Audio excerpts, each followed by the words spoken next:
podcast. This is a big one. This is our first one on video. And today we've got Jake from Star Student with us in the Zoom studio. Hello, Josh. How are you feeling today? Nervous. I've got my camera next to my laptop. So as I'm looking at you and we're talking, I'm like, do I look at my Logitech? Do I look at Jake from Star Student?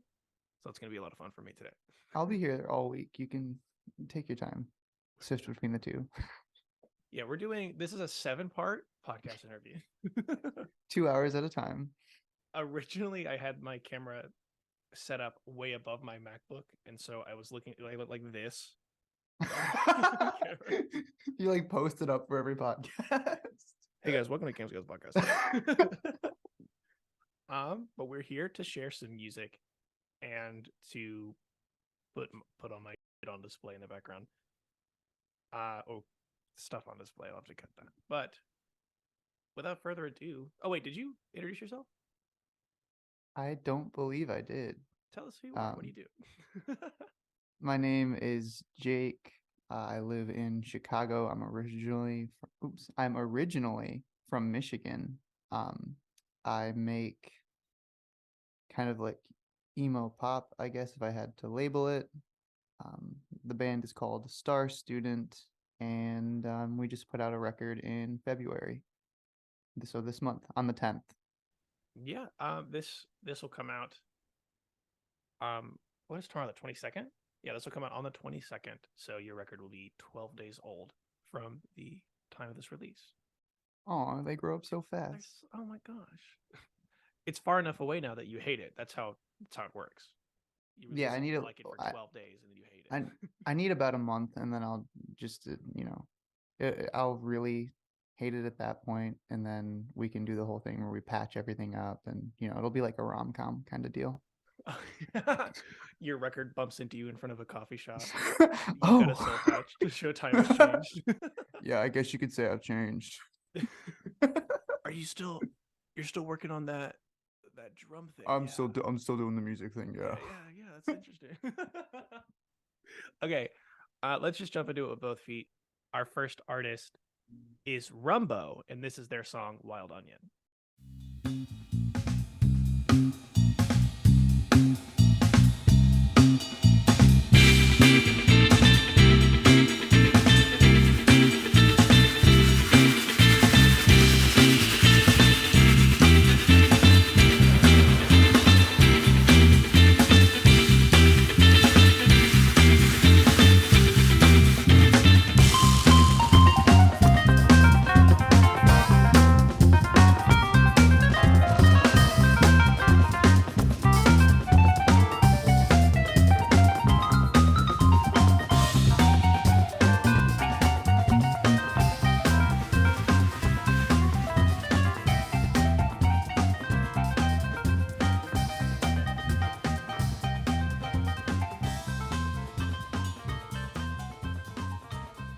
Absolute banger. That was really nice. I love Rumbo, the band, and even more than that, I love clapping for percussion in songs. I'm a slut for it. Put it on the record.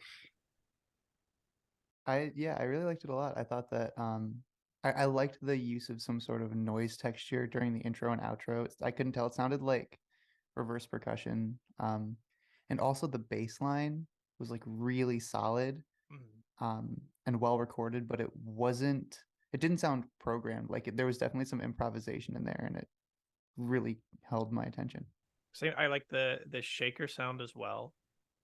Like, yeah. We haven't had an instrumental song on the podcast in a long time, let alone anything funk. And I found this on the Bandcamp daily release, through the slog of where anyone can upload to Bandcamp. And I'm absolutely such a fan of it. I'm very excited to see what else Rumbo comes out with. We were talking about the drums. That is Itunu Joe specifically, and then the bassist is Tom Christie. So those are our two favorite members of the band. Sorry guys, we already picked Sorry, favorites. other guys. Yeah. um, yeah, no, I think this band is excellent. I do like the keys a lot, which is played by Asterios Papas Tomatkis. I think it's an excellent way. It's really pronounced in the beginning of the song, which I like as well. Um, I don't know. It's one of those songs where you want more, and I try to be careful to not say like, "When's the next release? When's your next out? I know you just released a song. When do I get more music?" But the way this song cuts off makes me think like, oh, maybe there's an EP coming up. Maybe they have something that's gonna crash right back into it. It fades into another song, perhaps. Interesting. But yeah, that was Rumbo. Any final thoughts?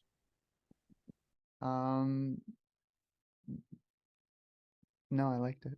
Oh, I thought you were good. I tried to like come up with something witty to say, and I just didn't. There was just nothing there. But yeah, very, very good song. And blended together very nicely. I liked the jazz influence on it a lot. It was a really good fusion song. People and ogres and this song are like onions. There's a lot of layers to it. All right. And you've brought some songs as well. Do you want to cue up your first one of the day? Sure. So the song that I brought is "Talk to Strangers" by Equipment. It was I honestly kind of had a little bit of a crisis trying to find a song to feature, because I love all of my friends and the music they put out. Shout out Gosh Diggity, shout out Sweet Bike. We have a lot of great locals in Chicago, but this is a song that's just been stuck in my head every day since it came out, and it's this really nice emo and punk infused banger that just gets me every time. All right, let's check it out. Kick off the decade with the biggest fuck up of my life.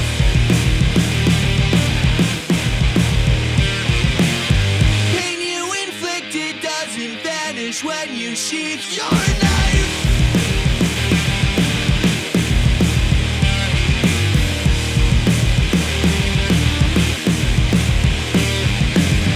I guess I talked to strangers because I texted you again in the event of an emergency. I need you as my friend. I'm unlucky, it's unlikely that you think of how I bet. But you know that I come here all the time. Did you expect me to again? I'm sure it's normal that I die in every one of my dreams. What are you trying to say? Oh my god. I know. I know. Something I think we talked about this on your episode. So the last episode we talked about it with like emo and like pop punk. I really like melodrama. I really like the line. I guess I'm talking to strangers because I texted you again. That's so funny to me. I love that so much. Yeah, I think that's one of the things that I really like about it is the lyrical content. I think it captures the way that relationships change and the way that those fit into the context of your life. And it does it in a very emotive, dramatic kind of like tongue-in-cheek way. And the hook is just so catchy. Yeah. Um, The gang vocals at the end of the song, they're like, oh, mhm. that's excellent. Reminds me of a band we had on the show that if you like this, you should check out. American Cheese. Okay. I'll send you a link after this. They're Please very do. excellent pop punk from Michigan. That's wrong. They're from a state. They're from the mid. Okay. The middle. All right, got it. That's where most of us are from. The middle. Yeah. But tell me about Equipment. How do you guys know each other? So Equipment is from Ohio. I had heard of Equipment and knew of them, but I recently was on the road with them, not playing, but I was doing tour management for another band that they were on the road with. So I got to meet them in person and see them live every night. And they gave me chills every set they played, even though it was pretty much the same set every time. And they are just very sweet people. And when I first heard this single, it fucking blew my mind. Right. We played it like really loud in a car while we were on the road, and it just killed me. One thing that gets me every time is that like if you listen to the guitar at the very intro when the hook is kicking in, it's not a straight hum. It's like it's a tapping riff that's just super super fucking fast. But yeah, Equipment, great band. They have an EP coming out this Friday, actually, which I didn't know when I first selected the song. They announced it yesterday. Oh, huge. Um, So that's the 25th? I believe so, yes. Yeah, no, the 24th. February 24th. Okay. All right. I trust you. I trust you more than I trust myself.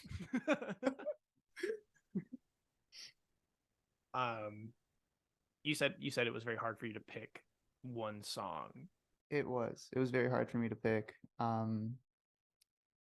There's this band called Gosh Diggity that's local to Chicago. We do have plans to tour later this summer. I got to see them live, and we just got in touch with each other, and we make like genre similar music.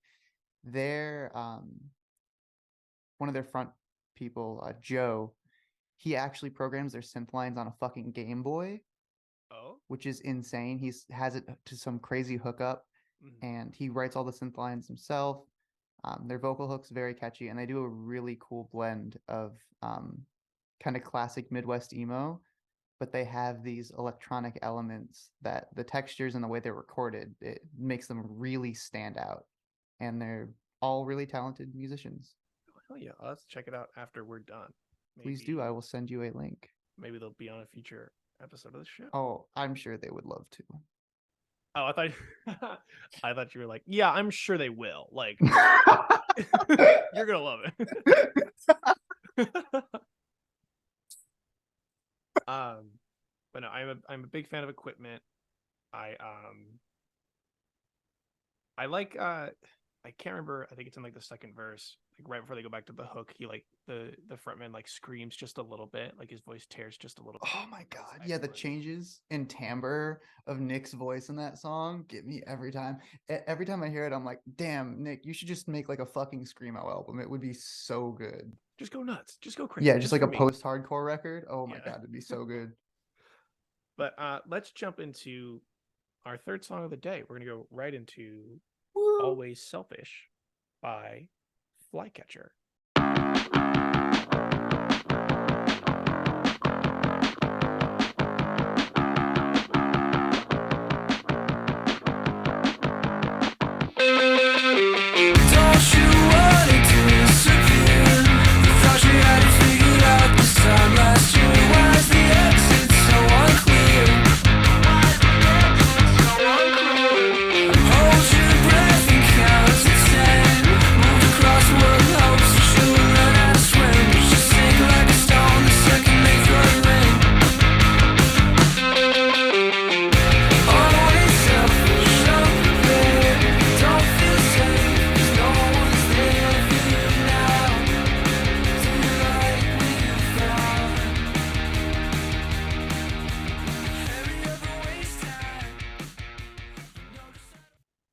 Flycatcher!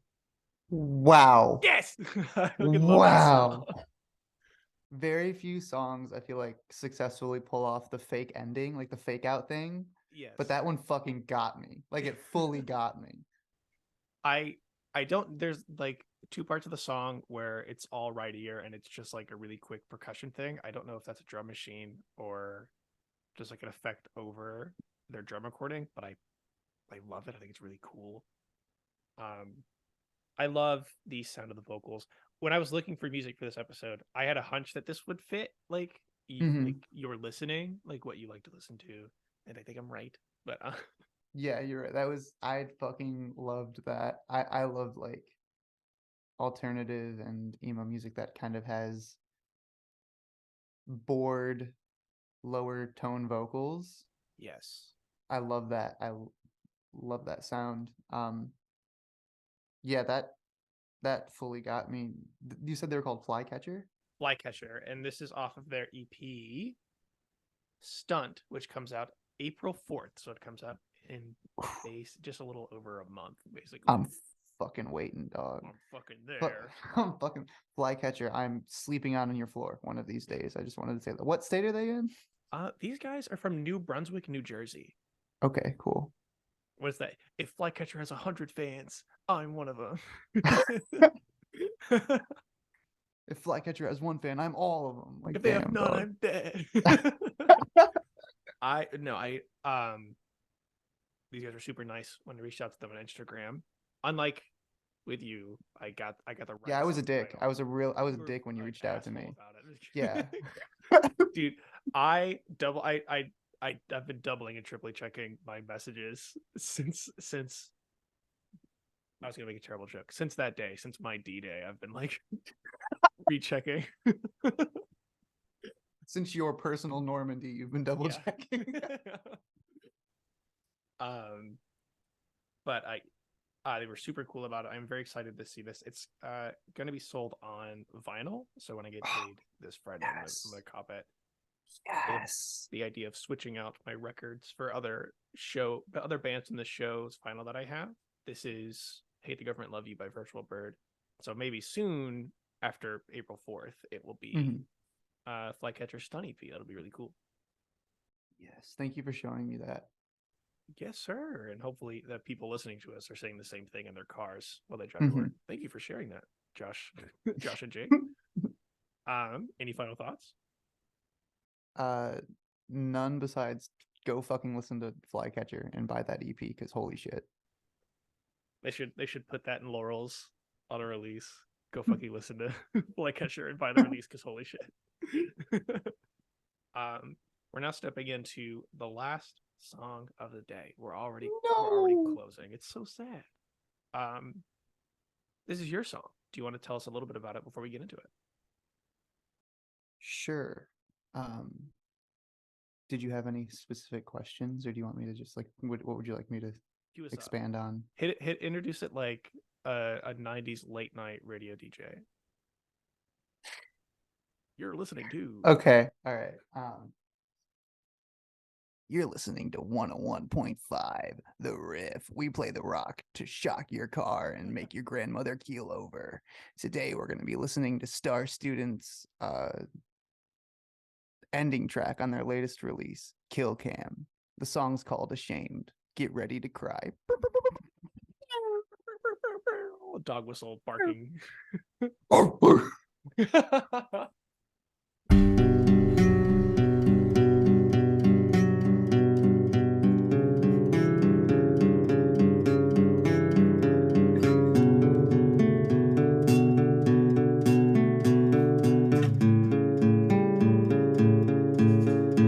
Right outside a house that I could never heal. I stand behind the back door like a blast shield.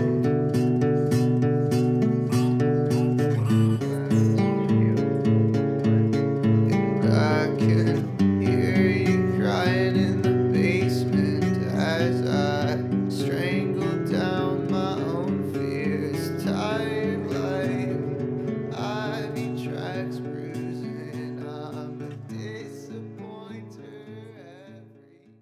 Absolute banger from the newest Star Student release, KILLCAM. Thank you. Thank you for sharing it. Twice. I'm just kidding. What was I going to say to you about this song? Oh, I was going to ask about the whispering through the track. Oh yeah. Like the speech? Yeah. In all honesty, that is a YouTube video. There's a genre called post ASMR that kind of got pioneered by Shamana, who's a SoundCloud producer, if you know who that is. And it's the use of like sampling ASMR videos and stuff to add texture to your songs. So I'll find ASMR videos on like emotive topics or like vulnerability, and I'll EQ that and throw it in the background of stuff. That is super interesting. It does add a very interesting texture to the song. To me, it feels like just quite enough that I should be paying attention to it, but I can't make it out. And so there's this like, it adds to this like longingness that I think is in the track personally, which is very interesting. What made you choose Ashamed out of the other tracks in your album? Personally, I just felt accomplished when it came to the transition near the end of the song. Mhm. I have always been a sucker for songs that have like really slow build-ups and then a payoff, and I thought that that was like a decent payoff. And to be an audio nerd about it, I just really liked the way that I was able to EQ the kicks. I thought they hit really hard, Mhm. and so that's why I have such a partial view on it. Hell yeah.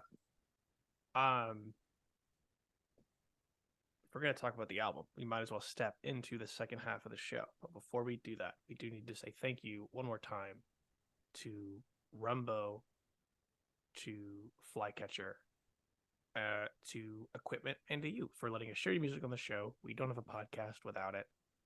And we had a really great batch of episodes this week. So without further ado,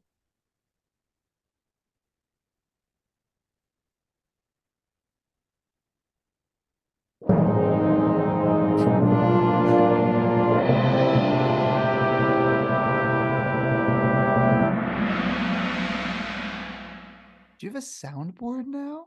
no, I have to reach What up. was I have that? to reach up and hit the segment on my MacBook, but I will get a soundboard eventually. That is our CSN segment. This is our Camp Scouts News segment. That was Nice. made by Curtis Heimberger of Mom Rock fame. Shut up, Curtis. Shout out Curtis. Come back to the show, please. We miss you. Let's talk about Star Student. It's a two-piece band, I think. So I do it's two-piece for live stuff. My friend Imogen, they do drums for the live shows, but all of the writing and composition is shit that I do just because it's my own little therapy space kind of deal. We did already start writing the next record after this one, and that one I'm intentionally trying to be more collaborative about it. So there will not everything on the new record will be written by me, but for this record, everything was done, and I'll finish a bunch of shit, turn it over to Imogen, and then we'll write live versions to do together. Oh, awesome. I was gonna ask you what a Star Student live show was like because these songs are very produced. They are very well mixed.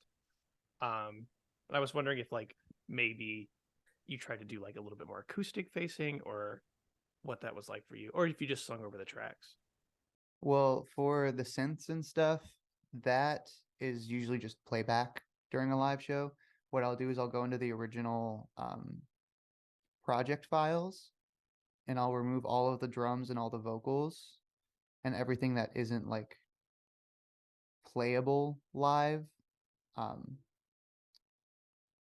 Or actually keep everything in that isn't playable live. Yes.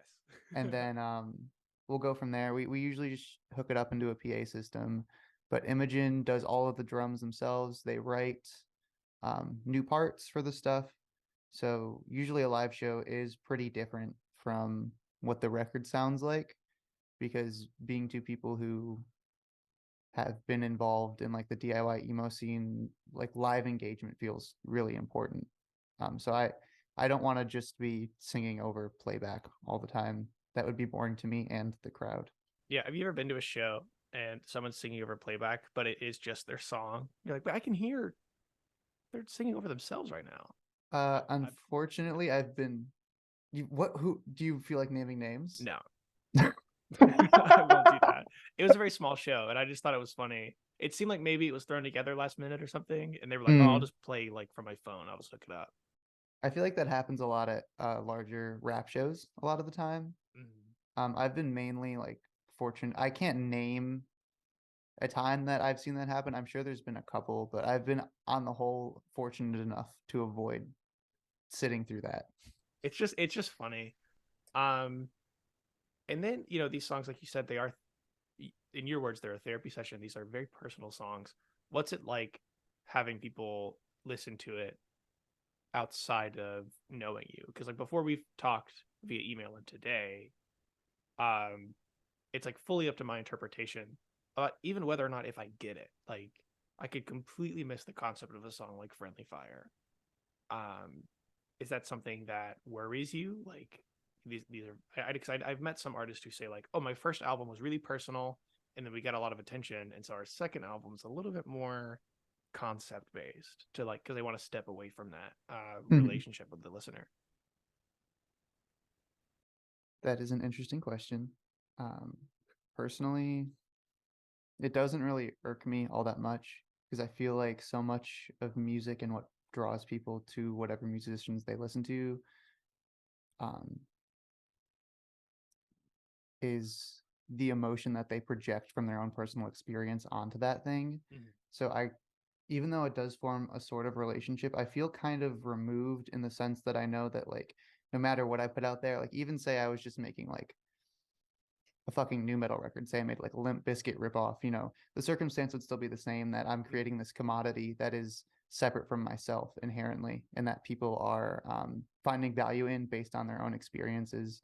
So I like connecting with people through music a lot, but I also am very conscious of the fact that that connection isn't necessarily based on common ground or common emotional experience. Yeah, well, because the connection is like, I think what you make is good.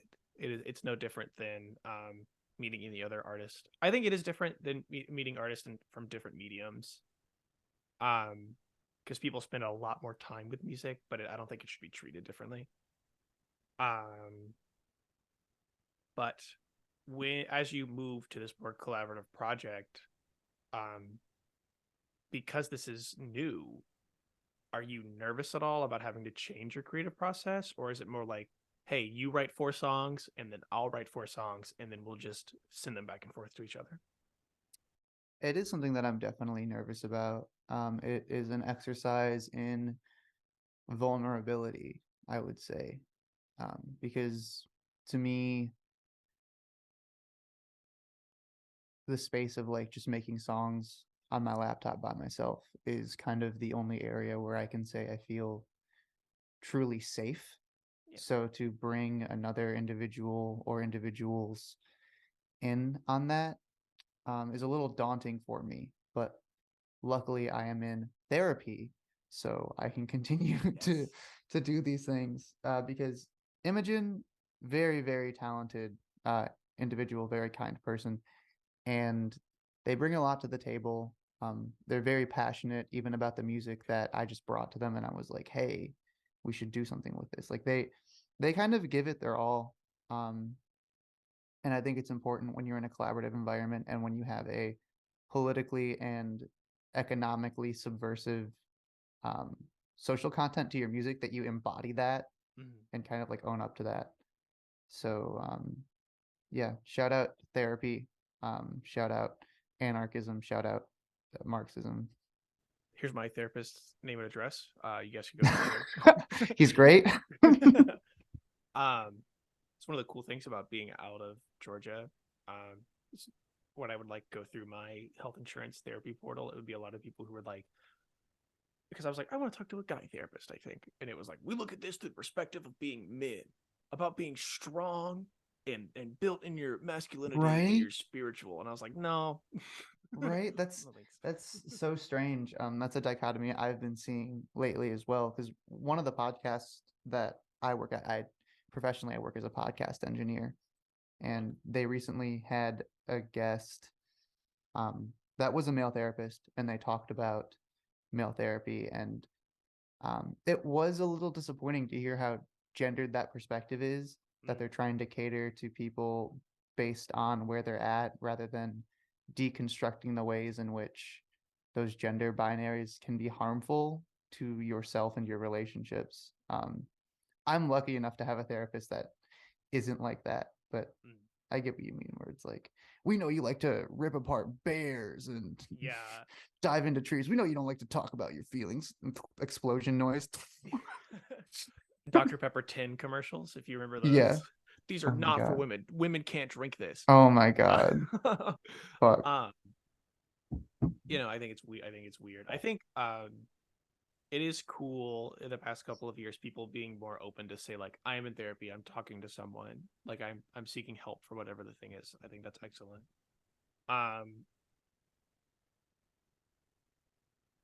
do you think like, oh, I was gonna say the thing about collaboration, it's very interesting. We were talking about there's a little bit of nervousness to it.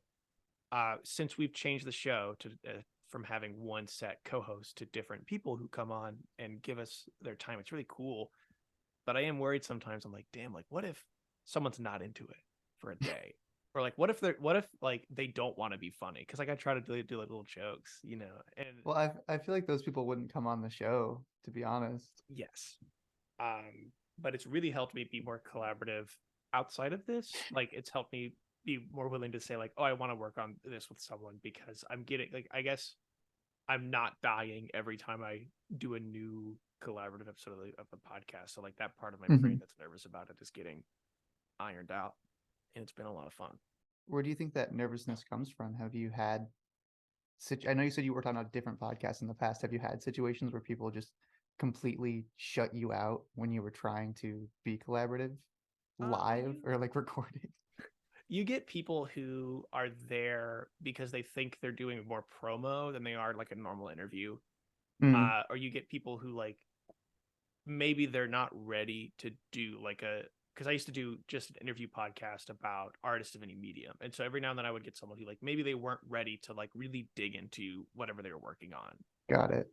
But that's on me. Like I should be prepping, I should be working on it. I think I just want the show to be good, and I would say about 90, probably about 95% of it is like the packaging, the sharing, and the artists that are brought on.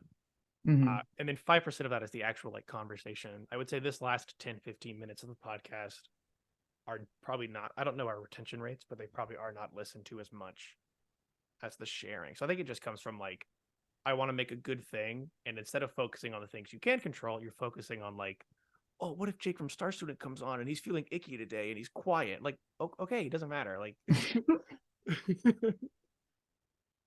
we were joking beforehand about like, like someone popping a perk before recording and just like falling asleep on camera. Like, what if that happens? Oh well.